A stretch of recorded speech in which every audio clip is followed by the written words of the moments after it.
Materi pertama kita akan membahas mengenai filosofi dan keutamaan syirka dalam Islam.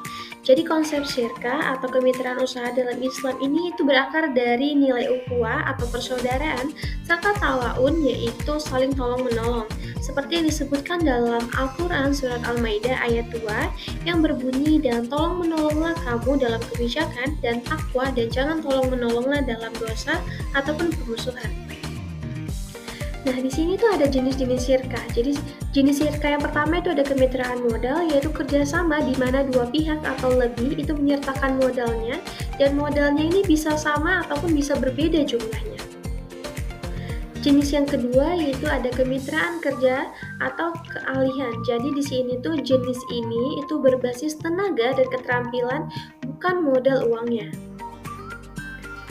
Jenis yang ketiga itu ada kemitraan reputasi atau kepercayaan. Jadi ini adalah kerjasama yang bertumpu pada nama baik dan jaringan sosialnya. Selain dari jenis-jenis syirka, di sini juga ada prinsip pembagian keuntungan dan kerugian. Jadi prinsip utama dalam syirka itu adalah keadilan dan kesepakatan.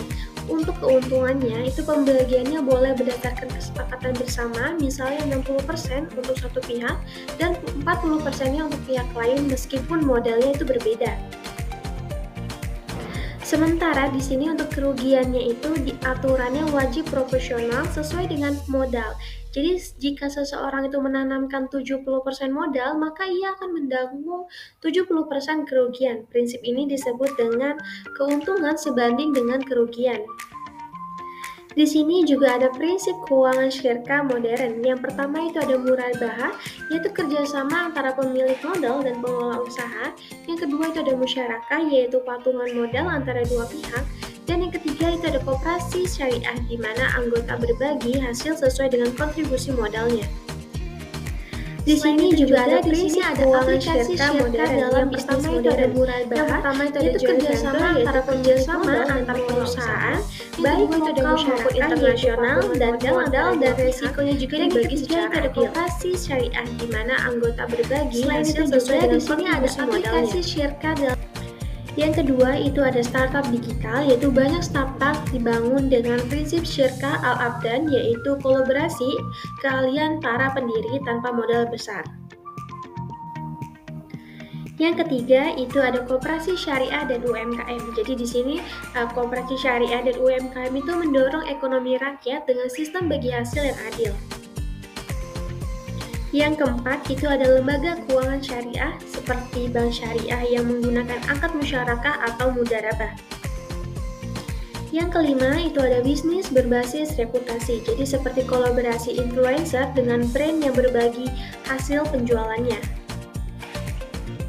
Nah, di slide ini itu ada beberapa kelebihan dari syirka. Yang pertama itu ada adil dan transparan, yang kedua itu bebas dari riba, yang ketiga itu mendorong kolaborasi, dan yang keempat itu relevan dengan era digital, dan yang kelima yang terakhir itu membawa keberkahan dalam usaha. Jadi kesimpulannya di bab 7 ini yaitu syirka adalah bentuk kemitraan Islami yang bukan hanya berorientasi pada keuntungan, tetapi juga bernilai ibadah. Ia mengajarkan kita arti kejujuran, keadilan, dan kebersamaan dalam berusaha. Dengan menghidupkan prinsip syirka, kita tidak hanya membangun bisnis yang sukses, tapi juga ekonomi yang berkah dan berkeadilan sesuai dengan ajaran Islam. Mungkin sekian presentasi dari saya. Kurang lebihnya saya mohon maaf. Saya akhiri. Wassalamualaikum warahmatullahi wabarakatuh.